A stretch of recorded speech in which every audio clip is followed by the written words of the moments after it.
네, 최근 서울 지역에서 가장 뜨거운 지역을 골라봐라라고 하면 많은 전문가들이 동일하게 여의도와 용산을 좀 꼽지 않을까 합니다. 그만큼 개발 계획이 좀 가시화되어 있기 때문인데 그중에서도 오늘은 용산과 관련된 개발 이야기 좀 자세히 나눠보겠습니다.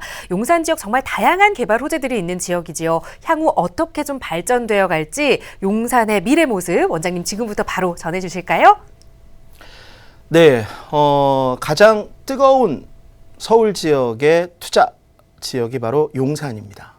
용산 같은 경우에는 강북에 위치를 하고 있지만 사실은 강남에 버금가는 그러한 미래 가치를 갖고 있는 곳이 틀림이 없죠.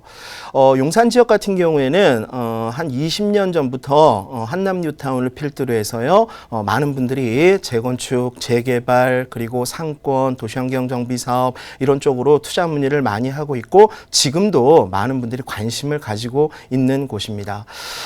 일단 용산을 시작하기 전에 여러분들에게 몇 가지 좀 기준을 좀 말씀을 드려야 될 것 같아요.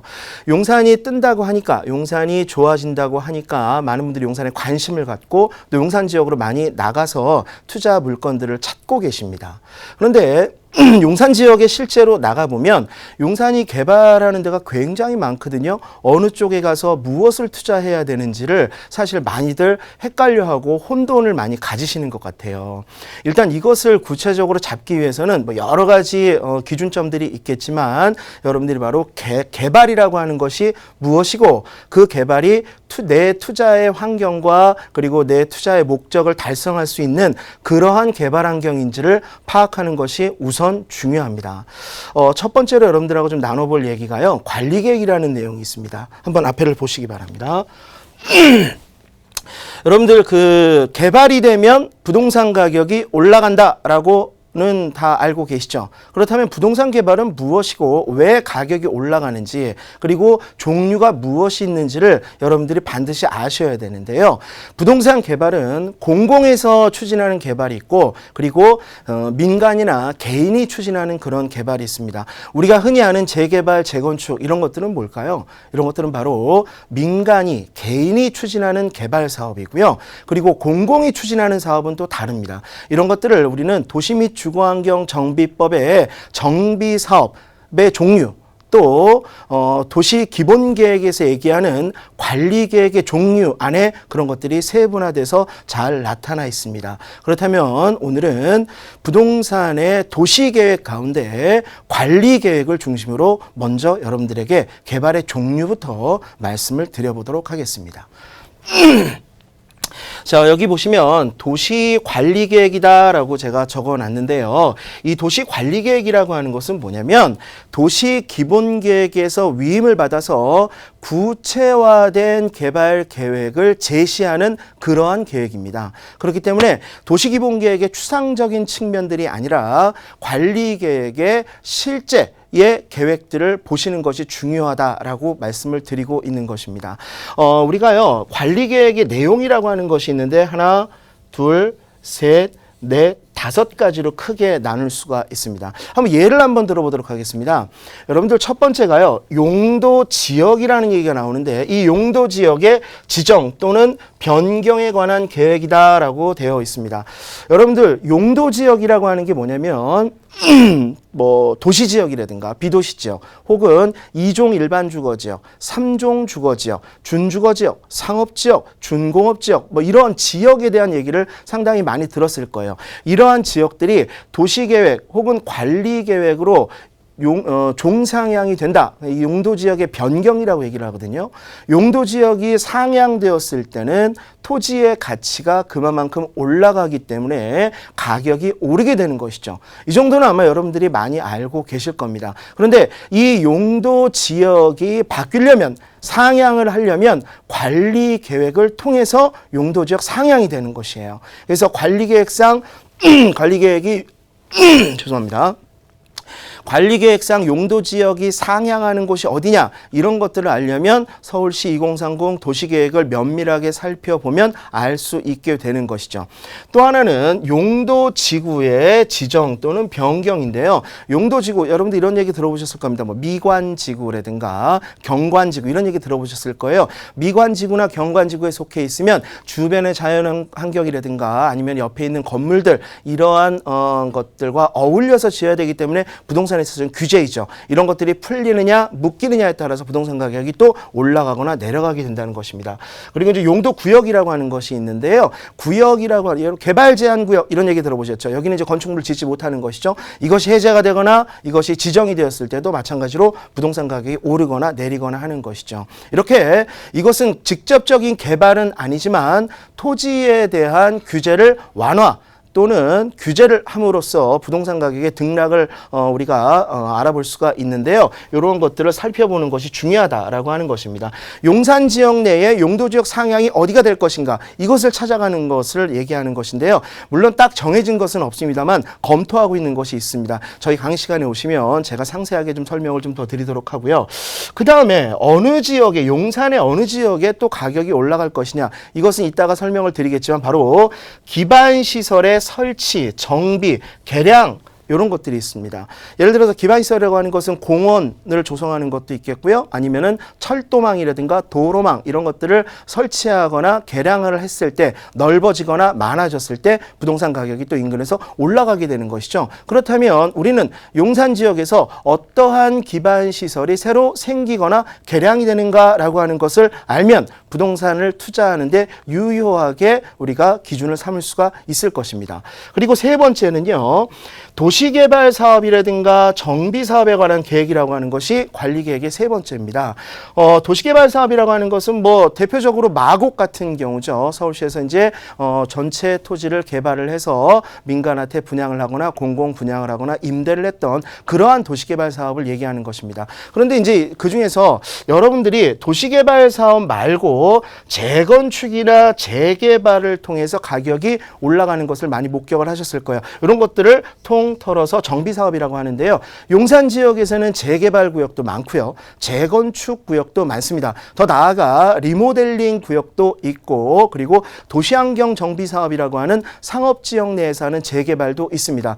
이따가 말씀드리겠지만 한강로 주변은요. 상업지역이 용도지역이 많아요. 그래서 거기에는 일반 재개발이라고 하기보다는 도시환경 정비사업이라고 하는 용적률을 아주 높여서 수익을 극대화시키는 그러한 개발 사업이 진행 중인 곳이 많습니다. 자세한 사항은 이따 또 추가적으로 설명을 드리도록 하겠습니다. 또 이러한 개발 사업을 하는 데 있어서요. 어떠한 특별한 구역 같은 경우에는요. 지구 단위 계획이라고 하는 것을 설정을 해서 개발 사업의 밑그림을 그려주는 경우가 있습니다. 이 지구 단위 계획이라고 하는 것은 일단 역세권이라든가 아니면 개발 사업이 필요한 곳, 그래서 사람들이 많이 들어올 곳 이런 데를 아주 특별하게 평면적인 토지의 계획과 입체적인 건축물의 계획, 용도, 층수, 용적률, 건폐율 이런 것들을 모두 다 모아서 전체적인 틀을 3차원적으로 잡아놓은 것이 바로 지구 단위 계획입니다.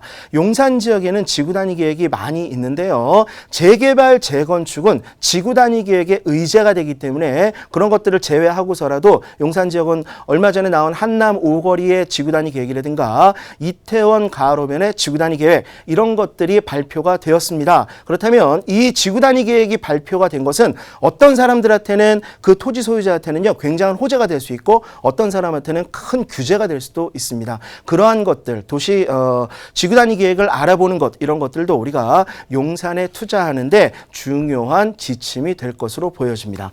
마지막으로 입지 규제 최소 구역이라고 하는 데가 있는데요. 입지 규제 최소 구역의 지정 또는 변경에 관한 계획과 입지 규제 최소 구역의 계획이라고 하는 것이 있습니다. 입지 규제 최소 구역이라고 하는 것은 한마디로 뭐냐면은요. 용도 지역이나 지구 단위 계획 이런 것들과는 상관없이 이쪽은 규제 대신에 많은 완화를 해서 많은 일자리와 사람들의 움직임 그리고 주거 환경 이런 것들을 개선하기로 한 그런 아주 특별한 특별한 구역을 바로 입지규제 최소구역이라고 하는 것입니다. 용산 내에도 입지규제 최소구역이 있습니다. 그래서 우리가 용산 지역에 투자를 하기 이전에 여러분들이 알으셔야 될 것이 용산 지역의 어느 지역이 용도 지역의 상향이 되느냐, 기반시설이 늘어나느냐, 입지규제 최소구역이 들어서느냐, 지구단위 계획의 세부 지침이 수립이 되었느냐, 이런 것들을 알아보는 것이 가장 첫걸음이 되어야 되기 때문에 이것을 먼저 설명을 드린 것입니다. 계속 한번 얘기를 해보도록 하겠습니다. 자, 일단 여러분들 어떠한 지역이든 간에요. 주거 환경을 조금 더 발전시키기 위한 쾌적성이라고 하는 것이 있습니다. 이 쾌적성은요, 바로 녹지로부터 시작하는 경우가 많이 있습니다. 요새 뭐 숲세권 뭐 이런 얘기를 많이 하잖아요. 녹지와 예를 들어서 하천이나 강 이런 것들의 뷰 이런 것들이 있는 곳들이 지역 부동산의 가격을 올리는데 중요한 역할을 하게 되겠죠. 용산 같은 경우에는 여러분들 보시기에 이렇게 크게 동그랗게 노란 부분이 바로 용산입니다. 이 용산 안에는요, 서울의 허파라고 할 수 있는 앞으로 100년, 200년, 1000년 동안 갈 녹지가 있습니다. 지금은 이제 미군 부대가 지금까지 쓰고 있었는데요. 미8군이 올해까지 전부 다 이전을 마칠 겁니다. 그럼 그 자리에 82만 평에 가까운 녹지가 공원이 생기게 되는데 바로 용산 민족공원입니다. 뭐 이 얘기는 여러분들이 부동산 투자 시장에서 상당히 많이 들었을 것입니다.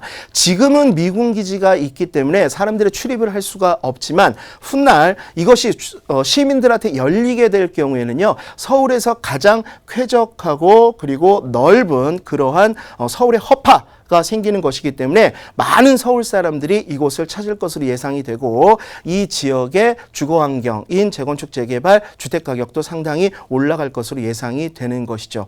그리고 그 위쪽에는요. 중구와 이렇게 경계를 이루고 있는 남산이 또 있습니다. 그리고 이 남산과 용산을 잇는 녹지축 개발 계획도 있었습니다. 물론 이 녹지축 개발 계획이 지금 이렇게 순조롭게 되고 있지는 않지만 이 녹지축 개발의 한가운데 있는 동네가 바로 해방촌이라고 하는 곳이 있죠. 용산동 2가라고 하는 것이 있는데 그래서 어쨌든 용산에는 다른 구가 가질 수 없는 커다란 녹지의 혜택이 있다라고 하는 것을 여러분들이 기본적으로 알아두시기 바랍니다. 자, 그리고 여러분들이 가장 관심이 많고 또 대한민국 부동산에서 빼놓을 수 없는 개발이 하나 있죠. 이것이 바로 코레일이 가지고 있는 바로 용산 역세권 개발입니다. 2007년도 8년도에 추진을 하다가요. 대내외적인 경제적인 환경이 좋아지지 않으면서 포기가 되고 또 그 포기가 된 상태에서 여러 가지 소송전이 왔다 갔다 했습니다. 근데 지금 이제 어느 정도 코레일이 승소를 했기 때문에 다시 올 하반기에 출발을 시킨다고 해요. 내용을 잠깐 살펴보면 2018년 5월 달에 코레일이 최종 승소를 했고 그리고 면적은요 44만 평방미터입니다. 그리고 2018년도 하반기에 서울시 용산 마스터 플랜 발표에 맞춰서 개발 계획을 공개할 예정이라고 합니다. 그러나 한 가지 저는 개인적으로 걱정이 되는 것이 있습니다. 물론 서울역과 맞물려서 용산 역세권 개발이 상당한 부동산 시장의 파급 효과를 가져올 것이지만 용산 역세권 개발 안에 들어오는 상업 업무용 부동산의 연면적이 상당히 늘어날 것이고 그 늘어나는 것 때문에 수요자들이 따라주지 못하는 그러한 결과가 초래가 될 수도 있다라고 하는 것은 용산 마스터 플랜이나 개발 계획에 조금 우려가 되는 부분이 되지 않을까 이런 생각이 듭니다. 어쨌든 용산에서 빠질 수 없는 가장 큰 개발 계획은 어디다? 바로 용산 역세권 개발이고 올 하반기에 거기에 대한 기초안이 다시 발표가 된다라고 하는 것이죠. 자, 그 다음은요, 바로 여러분들 이것도 좀 많은 분들이 알고 계시는데 캠프킴 부지입니다. 이 캠프킴 부지는요, 삼각지역에서 저 위에 대입구역 그 사이에 있는 곳입니다. 이 캠프킴 부지에 대해서 여러분들이 생각을 많이 하고 계시는데요. 이게 면적이요 47,000평방미터입니다. 47,000평방미터이고 50층 이상의 고층 복합 건물이 개발 예정에 있습니다. 그리고 2015년 1월 달에요. 계획이 처음에 나왔었는데 여기가 바로 지난번에 아까 얘기했었던 입지 규제 최소 구역입니다. 입지 규제 최소 구역은 뭐라 그랬죠? 여러 가지 규제를 싹 없애고 거기에 완화를 줘서 중심 섹터로 만들겠다라고 하는 구역을 바로 입주 규제 최소 구역이라고 말씀을 드렸죠. 용적률이라든가 건폐율이라든가 이러한 별도의 규제가 없다라고 하는 것입니다. 그 다음에 고도 제한의 규제가 없다는 것이 여기에 특징이 됩니다. 그러니까 용산에서 서울역으로 나가는 그 중간 지점에 있는 입지적인 여건도 좋아지고 그리고 거기에 규제가 없는 그러한 지역이기 때문에요. 주변 부동산에 가격에 영향을 많이 미칠 것이다라고 생각을 하는 겁니다. 그리고 용적률이 예상이 지금 800% 이상을 지금 적용을 한다라고 하는 그러한 계획입니다. 그리고 지상 50층짜리가요 8개 동까지 건립을 한다라고 하는 것이죠. 그리고 출입 제한으로 현재는요 조사를 좀 해야 됩니다. 타당성 조사라든가 앞으로 어떻게 할 것이라든가 이런 것들을 계획을 잡아야 되는데 지금 이제 미군이 아직 있기 때문에 들어가기가 좀 어려워요. 그래서 약간 지연되고 있는 그러한 상태입니다. 그 다음에 유엔사 부지라고 있어요. 이 유엔사 부지는요, 여기 미군 기지 우측에 있는 것입니다. 여기 이제 한남 뉴타운이거든요. 한남 뉴타운과 인접한 데가 유엔사하고 수송부가 있는데 이 유엔사는요. 주한미군이 이제 이전을 하게 되면은 비용이 많이 듭니다. 그 비용을 이제 재원을 충당을 해야 되는데 사실 토지를 매각을 해서 재원을 마련을 하기로 결정을 했어요. 그래서 2017년 6월 달에 11건설이라고 하는 시행사에서요. 감정가 8천억 원짜리를 무려 131조에 매입을 했습니다. 상당히 높은 가격으로 매입을 했죠. 그리고 4만 4천 평방미터의 상업용지로 들어서게 됩니다. 건폐율은 60%고요. 용적률은 600%를 적용을 하는 것으로 계획을 하고 있습니다. 전용 면적 85평방미터 초과 공동주택을 780가구 정도 지을 예정이고요. 남는 부지는 오피스텔을 신축할 수 있습니다. 아파트 600가구, 오피스텔 1000가구 정도를 지금 예상을 하고 있습니다. 그리고 향후에요. 건축 실시 설계 후에 사업 시행 인가를 얘기하는 것입니다. 건축 심의 준비를 계획을 하고 있고요. 평당 분양 가격은 6천만 원이 넘을 것으로 지금 예상이 되고 있습니다. 나인원 한남이라고 이따 말씀을 드리겠지만 나인원 한남이요. 토지 매입 가격이 평당 3,300이었거든요. 근데 유엔사 부지는요. 평당 6,700만 원입니다. 그러니까 아파트 분양 가격이 높아질 수밖에 없겠죠. 그렇다면 유엔사 부지나 수송부 부지에 아파트가 들어서서 공동주택 분양을 비싸게 하게 되면 그 주변에 있는 한남 뉴타운이라든가 기타 부동산 가격이 올라갈 수밖에 없는 그러한 환경에 처하게 되는 것입니다. 그리고 방금 말씀드린 유엔사 부지 남쪽에 이제 수송부 부지가 있습니다. 여기가 이제 유엔사 밑에 있는 수송부 부지인데요. 여기도 이제 한강과 접하고 있고 한남 뉴타운과 접하고 있는 것이죠. 그래서 면적은 6만 6천 평방미터 정도가 되고요. 유엔사보다 면적이 넓고 한강에 더 가까워서 변수가 없으면 유엔사 부지 낙찰가인 1조 원을 훌쩍 넘는 가격에 앞으로 매각이 되지 않을까 이렇게 예상을 하고 있습니다. 자, 그 다음은요, 바로 이제 노들섬에 대한 것입니다. 노들섬. 이 노들섬은 사실 정권이 서울시장이 바뀔 때마다 콩나라, 판나라 이렇게 해서 많이 흔들렸던 곳인데요. 이제 거의 이제 계획이 잡혀서 실행이 될 것입니다.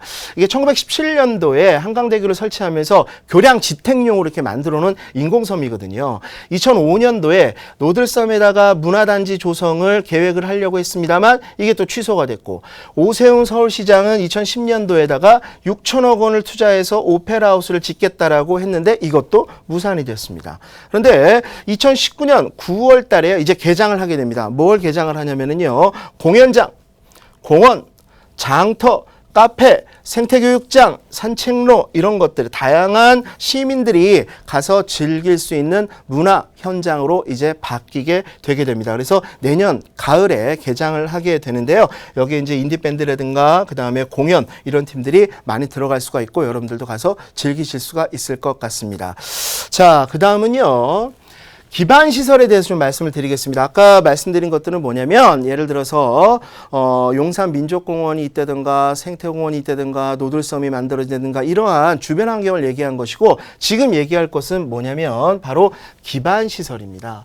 여러분들한테 가장 부동산 가격에 지대한 영향을 미치는 것 중에 하나가 바로 철도일 것입니다. 그런데 서울역 밑에 있는 이 용산역은요. 앞으로 많은 철도의 개선에 개발 계획이 있는데 한번 살펴보도록 하겠습니다. 첫 번째는 선로를 지하화하겠다라고 하는 계획을 얼마 전에 발표를 했습니다. 그래서 용산역부터 서울역까지 올라가는 이 길에 있는 철로를요 지하화시키겠다라고 하는 그러한 계획을 만들어냈어요. 이것이 저 밑에 이제 노량진까지 경의선 지하가 이제 연장이 되게 되는 것이죠. 이게 사실 철도가 밑으로 내려간다라고 하는 것은 그 위쪽에 동서가 서로 소통할 수 있는 그러한 여건을 만들어준다는 것이고, 그것으로 인해서 단절된 부분을 열어줌으로 해서 동서가 많은 개발 계획의 시너지를 서로 낼 수 있다라고 하는 가능성을 열게 되는 것입니다. 두 번째는 경의중앙선이 있죠. 지금 현재도 경의중앙선이 이렇게 흘러가고 있습니다. 세 번째는 지하철 4호선이 또 지금 이렇게 흘러가고 지나가고 있죠. 그 다음에 GTX B 노선이요. 지금 현재 2018년도 예비 타당성 조사를 진행 중인데요. GTX B 노선이 이제 용산으로 들어오게 됩니다. GTX A 노선은 서울역으로 들어가게 되는데, A 노선에 지금 서울역으로 연장되는 이 B 노선이 용산역으로 들어온다는 것은 굉장히 큰 호재가 될 수 있습니다. 강남까지 7분 정도면 들어올 것 같아요. 그리고 신분당선이 연장이 되게 됩니다. 그래서 우리가 한남대교를 이렇게 강남에서 분당선이 연장이 돼가지고요, 한남 뉴타운 쪽을 거쳐서 용산역까지 이렇게 나가게 되는 신분당선이 계획이 지금 잡혀 있습니다. 마지막으로 강변북로를 지하화시키겠다라고 하는 것이 있는데, 여기 원효대교서부터 여기 반포대교까지 여기에 있는 강변북로를요 이제 지하로 넣겠다라고 하는 계획도 지금 현재 잡혀 있고, 서울시나 용산구에서는요 야심차게 현재 추진을 하고 있습니다. 자, 이것이 뭐냐면은 서울역 같은 경우에 지금 이제 서울역이 이제 천지 개벽을 한다라고 뭐 많은 사람들이 얘기를 하고 있는데요. 서울역 같은 경우에는 지금 지하로 내려가면서 여러분들 아시다시피 KTX 일반 철도가 있고요. KTX 공항철도가 있고요. 신안산선이 있고요. 그 다음에 신분당선이 있고요. GTX A가 들어올 거고요. GTX B가 들어올 것입니다. 이런 서울역이요, 여러 가지 철도망이 개선이 되면서 그 밑에 있는 용산권역에 있는 용산역도 그 주변에 부동산 가격이 올라가는데 커다란 작용을 할 것으로 이렇게 예상이 됩니다. 자, 그리고 이제 또 있습니다.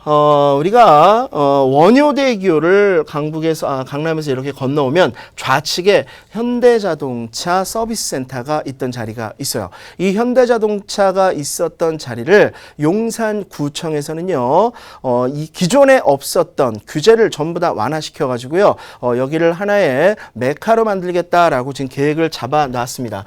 위치는 원효대교 북단에 위치를 하고 있고요. 현재는 현대자동차 서비스센터인데 지금은 이제 일산으로 다 이사를 가서 사무실로 지금 이용을 조그맣게 하고 있습니다. 그리고 사업 주변을요 복합단지로 개발하는 계획을 추진을 하고 있다라고 하는 것입니다. 그래서 여기에는 업무 시설이라든가 숙박 시설 이런 것들이 대거 들어올 그런 예정입니다. 자, 그 다음에 말도 많았던 이 바로 나인원 한남입니다. 이 나인원 한남 같은 경우는요, 그 앞에 있는 건너편에 있는 한남 더일, 이게 이제 어떻게 보면 이제 형님이겠죠. 그리고 이제 동생뻘인데, 실제로 한남 더일 아파트라든가 아니면 나인원 아파트는요, 한강변에 있기는 하지만 한강은 보이기가 쉽지가 않습니다. 거의 안 보인다고 봐야 되겠죠. 그리고 한남 더일은 약간의 구릉지에 있는데 그나마도 나인원은 평지입니다. 원래 나인원 같은 경우는 옛날에 외인 부대라고 해가지고 외인 아파트 부지였습니다. 그래서 여기는 미군들의 가족들이나 미군들이 여기 살고 있었는데요. 이것을 매입을 해서 여기다 이제 아파트를 공급을 하는 것입니다. 근데 허그에서 분양 보증을 받지 못해가지고 임대부 분양을 했었죠. 341가구에 대해서요 임대부 분양을 했어요. 그래서 계약을 했는데요. 90% 이상이 계약을 했고요. 그리고 규모는 지하 4층부터 지하 5층에서 9층 9개 동의 중저층 단지다. 그래서 여기는 높이 올라가지는 못해요. 왜냐하면 위에 남산이 있기 때문에 예전 같은 이제 풍치지구라고 했죠. 고도 제한이 있기 때문에 높이 올라가지는 못합니다. 하지만 이렇게 높이 올라가지 못하는 초고층 아파트임에도 불구하고 굉장히 높은 가격으로 지금 임대부 분양이 되었다. 임대부 분양이 높게 되었다라고 하는 것은요. 훗날 4년, 5년 뒤에 일반 분양을 할 때 그거보다 훨씬 더 높은 가격으로 나올 것이라고 하는 시그널을 투자를 보여준 것이죠. 당초에 고급 분양주택으로 기획을 했고 주택 허그에서 분양 보증자를 하다가 이게 실패를 하고 4년 임대 후에 분양으로 전환을 하기로 했고 임대 보증금이 얼마냐면요 33억에서 48억 원입니다. 그러니까 전세 보증금이 30억 원이 넘어요. 그리고 50억 원에 가깝습니다. 근데 이것만 내느냐? 아닙니다. 월세도 냅니다. 월세는 대략 70에서 250만 원까지 덤으로 내게 되는 것이죠. 인터넷 청약을 했는데요. 1,886명이 신청을 했습니다. 평균 경쟁률이 5.53대 1이었어요. 임대부 분양의 청약 경쟁률이 5.53대 1이었다는 것은 상당히 이례적이죠. 그리고 2023년도 11월 달에 최종 분양 전환 여부를 결정을 하겠다 라고 하는 것이고 그때 6,100만 원 정도 수준이 되지 않을까 싶어요. 지금 현재 가격보다 조금 더 올린 6천만 원이나 7천만 원 그렇게 되면은 사실상 프리미엄이 7천에서 8천 더 나아가 1억까지 붙을 수 있다라고 하는 전문가들의 예상이 있습니다. 공급 면적 기준에서요 3.3평방미터 그러니까 한 평당 5,900만 원으로 각각 44억이라든가 아니면 52억 이렇게 전체 한 채당 가격이 올라갈 거기 때문에 실제로 강남 한강변에 있는 반포나 압구정 아파트보다 훨씬 더 높은 가격으로 분양이 될 가능성이 큰 것입니다. 이러한 것이 바로 나인원 한남 여기가 용산에 위치를 하고 있다라고 하는 것이죠. 자, 이거를 한번 살펴보도록 하겠습니다. 자, 다시 한번 좀 정리를 하도록 할게요. 여러분들이 용산 지역에서 투자를 하는데요. 용산 지역에서 투자를 할 때 과연 어디 가서 무엇을 사야 되느냐? 나인원을 사기도 어렵고 한남 더위를 사기도 어렵습니다. 그리고 서울역 주변이나 용산역 주변에 무언가를 사려고 해도 여러분들이 접근할 수 있는 투자의 수준을 이미 넘어선 곳이 많이 있죠. 그래서 여러분들이 많이 가는 곳이 바로 재개발이라든가 재건축이라든가 이런 정비사업 쪽으로 많이 찾아다니시는 것 같아요. 제가 지금부터 얘기하려고 하는 것은 무엇이냐면 용산 지역에 재건축과 재개발이 어디가 진행이 되고 있으며 지금 현재 가격이 어느 정도에 와 있는가를 제가 지금부터 여러분들에게 말씀을 드릴 겁니다. 근데 가격적인 부분 아마 시간이 안 될 것 같아서 저는 내일 있을 수업 시간에 말씀을 좀 드리도록 하고요. 일단 전체적인 용산의 재건축, 재개발, 도시환경정비 사업이 어디에서 진행을 하고 있는지를 좀 살펴보도록 하겠습니다. 일단 첫 번째는요. 재건축입니다. 재건축은요. 두 가지가 있습니다. 주택 재건축이 있고 아파트 공동주택 재건축이 있는데요. 총 망라해서 좀 말씀을 드릴게요. 여러분들 그 첫 번째가 후암동 아실 겁니다. 후암동에 가면은요. 후암동 1구역 주택 재건축 정비사업 조합 설립 추진위원회라고 하는 것이 있습니다. 추진은 잘 되고 있지는 않습니다. 하지만 구역 지정이 되어서 지금 현재 추진위원회 승인이 난 상태예요. 그런데 이쪽 지역이 옛날에 해방촌과 결합 개발을 하려고 했다가 해방촌의 녹지축 계획이 원활히 추진이 안 되면서 독자적으로 가게 되는데 7개 총 획지로 나눠져 있습니다. 근데 현재는 지금 추진이 잘 되고 있지 않고요. 조금 더 지나면 사실상 해제 수순으로 들어가는 것이 아닌가 이러한 우려를 낳고 있는 것이기도 합니다. 아마 용산의 개발에 투자를 하시려고 관심을 가시는 분들은 아마 한 번쯤은 다 가보셨을 것 같아요. 자, 그리고 주택 재건축에 한성아파트라는 데가 있는데요. 이 한성아파트가 어디냐면 한남동에 위치하고 있습니다. 어디냐면 여러분들 한남대교를 건너가서 지도를 잠깐 보여드리도록 하겠습니다. 여러분들 그 한남대교를 건너가면 바로 우측에 유엔빌리지라고 하는 곳이 있고요.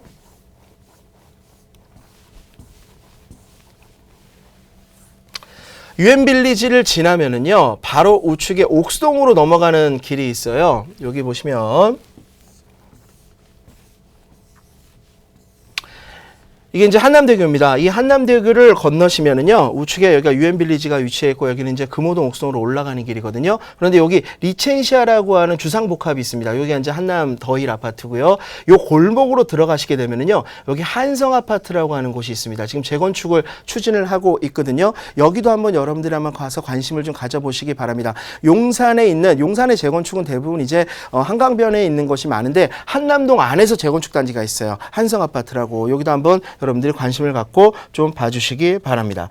그리고요, 이제 세 번째로는요, 철우 아파트라고 하는 곳이 있습니다. 여기는 어디냐면 용산 세무서 바로 앞쪽에 있는데요. 이촌역에서 용산역으로 나가다가 좌측에 용산 세무서가 있는데 거기에 지금 철우 아파트 재건축을 추진을 하고 있습니다. 여기 위치도 한번 알려드리도록 하겠습니다. 어디냐면은요. 여기 밑에 보시면 이촌동이고요. 이촌동으로 나가는 여기 4호선이 있거든요. 4호선의 서빙고역을 지나서 여기 이제 이촌역이 있습니다. 이 이촌역을 지나면은요, 왼쪽에 용산세무서가 있거든요. 이 용산세무서 바로 앞쪽에 있는 여기가 바로 철우 아파트입니다. 지금 재건축을 추진을 하고 있는데요. 여기도 여러분들이 관심을 가져보실 그러한 투자처입니다.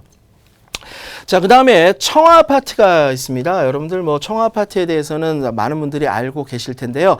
이제 고도 제한이 있다라고 하는 것, 그 다음에 일반 분양분이 많지 않다라고 하는 것, 이런 것들 때문에 개발이 지금 지연이 되고 있는데요. 현재는 지금 추진위원회가 설립이 되어 있습니다. 여러분들 청아 아파트는 한남뉴타운과 붙어 있고 수송부지라든가 유엔사 부지 여기 중간에 지금 끼어 있는 곳이기 때문에 이런 것들이 개발을 하게 되면 청아 아파트의 몸값도 상당히 많이 올라갈 것으로 그렇게 예상이 되는 재건축 단지라는 것을 알아두시기 바랍니다.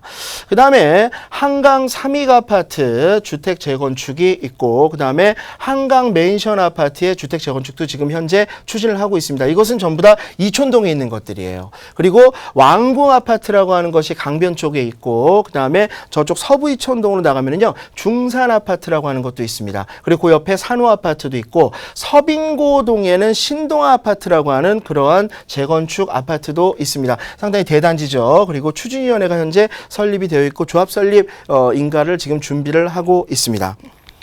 그 다음에 재개발 지역이 또 있습니다. 용산 지역에 재개발 구역이 많이 있는데요. 일단 여러분들 효창 4구역, 5구역, 6구역이 있는데 4구역과 5구역은 이제 내후년도에 입주를 하게 돼 있고요. 그리고 6구역이 지금 현재 추진이 되고 있습니다. 6구역은 지금 조합 설립 인가가 난 지가 좀 꽤 됐고 이제 관리 처분을 하고 이제 분양을 목전에 두고 있는데요. 여기에 지금 이게 제가 계산을 해봤더니요. 효창 4구역과 5구역의 현재 가격과 6구역에 지분 투자하는 것을 봤는데 대략적으로 한 4억 정도의 투자 금액을 가지고 입주 시까지 한 2억 정도의 프리미엄을 예상할 수 있겠더라고요. 그러니까 좀 중장기적이긴 하지만 3년에서 5년 정도 투자를 해서 내가 청약을 하게 되면 경쟁률이 너무 높아서 들어가기가 어렵잖아요. 그러니까 입주권을 대신 매입을 하는 그런 투자를 하고 싶다라고 하시는 분들은요. 효창 6구역도 좀 주목을 해보시기 바랍니다. 그 다음에 여러분들 잘 아시는 한남 뉴타운이 있습니다. 한남 3구역, 한남 1구역, 4구역, 2구역, 이제 5구역. 근데 이제 1구역 같은 경우는 지금 해제 수순에 들어갔기 때문에 1구역은 사실상 재개발 투자의 대상이 아니라 이태원의 상권 을 보고 투자하는 그러한 개념으로 바뀌게 됐다는 것을 좀 알아두시고요. 그 다음에 청파 1구역에 지금 재개발 사업을 지금 진행을 하고 있습니다. 자, 마지막으로 용산구에서 지금 재건축 재개발하는 것 중에 도시환경 정비사업 구역들이 있어요. 이 도시환경 정비사업은 일반 재개발인데 일반 재개발 지역은 주거 지역에서 하는 거고요. 도시환경 정비사업은 상업지역이나 공업지역에서 하는 그러한 재개발을 얘기를 하는 것입니다. 어디가 있냐면 정비창 전면에도 하고 있고 국제빌딩 주변에 5구역 이라는 데도 있고요. 신용산역 북측 위쪽에 있는 2구역이 조그맣게 있고 그다음에 밑에 쪽에 또 1구역 신용산 1구역이라고 하는 데도 있습니다. 그리고 한강로 구역 도시환경 정비 사업이 이제 삼각지 근처에 삼각 아파트 오른쪽에 있거든요. 이러한 것들이 도시환경 정비 사업으로 추진이 되고 있습니다. 그러니까 여러분들이 접근을 하실 때요. 용산에 가서 무엇을 투자해야 되느냐? 그러면 정비 사업지 내에 있느냐, 정비 사업지 외에 있느냐를 구분을 해서 투자를 하셔야 돼요. 제가 지금까지 말씀드린 것은 정비 사업지라고 결정이 된 구역 지정이 된 지역의 재건축과 재개발과 도시환경 정비사업 구역을 말씀을 드린 것입니다. 잠시 후 2부에서 다시 뵙도록 하겠습니다.